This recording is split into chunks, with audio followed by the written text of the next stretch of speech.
បាយរីករាយនៅពេលដែលខ្ញុំបានមកមើលរឿងវិញ្ញាណបិសាចជក់ឈាមញាក់សាច់តែម្ដងបងមានភាពសប្បាយរីករាយដូចជាឈុតឆាកកំ pl ែងហើយនឹងមានភាពរន្ធត់ផងដែរមានអារម្មណ៍ថាប្លែកហើយនឹងសប្បាយដែលបានឃើញទេសភាពនៅទីក្រុងហុងកុងនិងទីក្រុងបាងកកមកដល់ហើយផលិតកម្ម Sunday យើងខ្ញុំបាននាំមកនូវរឿងដ៏ល្អពិសេសគឺរឿងវិញ្ញាណបិសាចជំជក់ឈាមមុននឹងចាក់ផ្សាយរឿងនឹងមានការច្រៀងផ្ទាល់ជូនពីលោកខេមរៈស្រីមុននិងតារាល្បីៗប្រចាំផលិតកម្ម Sunday ផងដែរព្រោះតែសេចក្តីស្នេហាធ្វើឲ្យមនុស្សពីរនាក់ខ្លាចជាបិសាចជំជក់ឈាមវិញ្ញាណតៃហោព្រាយអសូរិកាយរឿងអនាថាទាំងអស់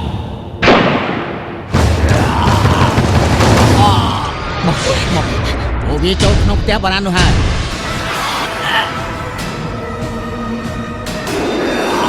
តែភាពយន្តខ្នាតធំដែលថត3ប្រទេសរួមគ្នា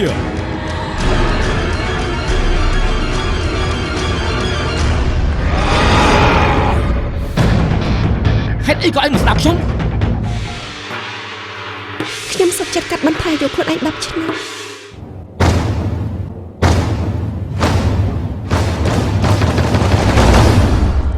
រឿងវិញ្ញាណបិសាចជំជក់ឈាមមានបញ្ចាំងតែ5ថ្ងៃប៉ុណ្ណោះចាប់ពីថ្ងៃទី28 29 30 31និងថ្ងៃទី1ខែមករាឆ្នាំ2013មួយថ្ងៃបញ្ចាំង4លើកពេលរសៀលម៉ោង2ពេលល្ងាចម៉ោង 4:30 នាទីពេលយប់ម៉ោង 7និងពេលយប់ម៉ោង 9នៅសន្តាគារជលសាខេត្តព្រះសីហនុ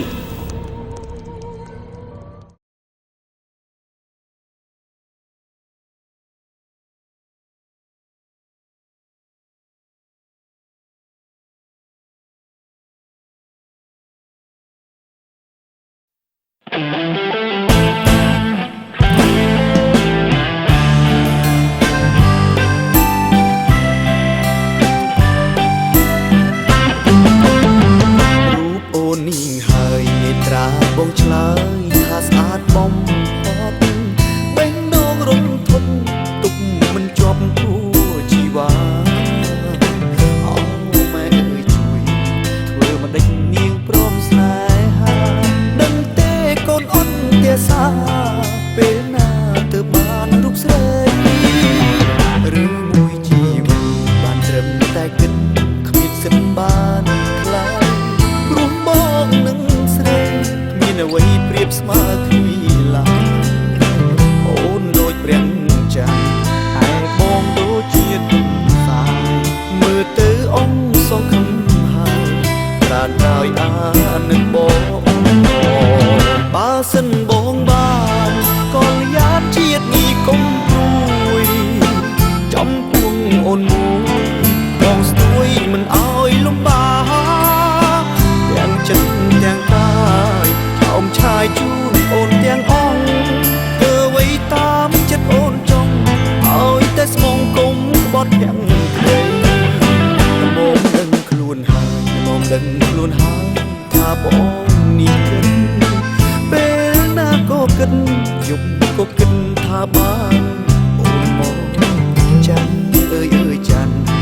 បន្ទាបខ្លួនណាពុនលោឲ្យបងបានឈោងចាប់យកលោតមកថ្នាក់ថ្នម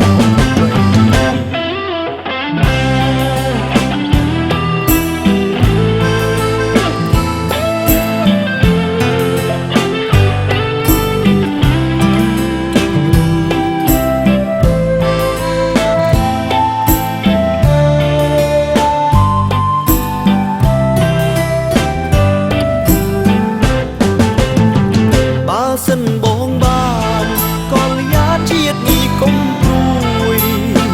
ចំពោះអូនមួយបងស្ទួយមិនអោយលំបាកទាំងចិត្តទាំងកាយអមឆាយជូនអូនទាំងអង្គធ្វើអ្វីតាមចិត្តអូនចង់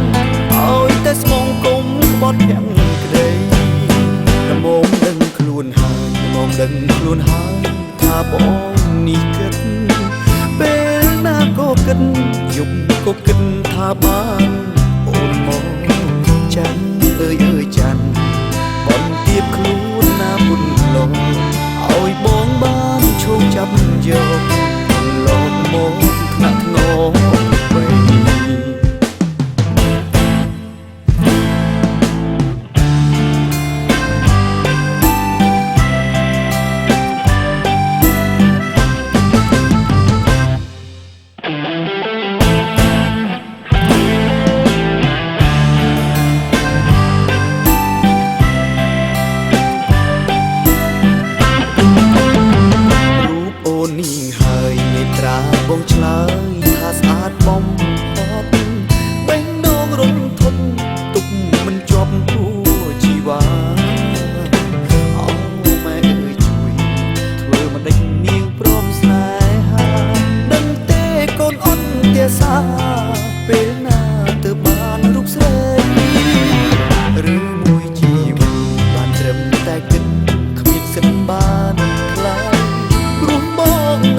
ក្តី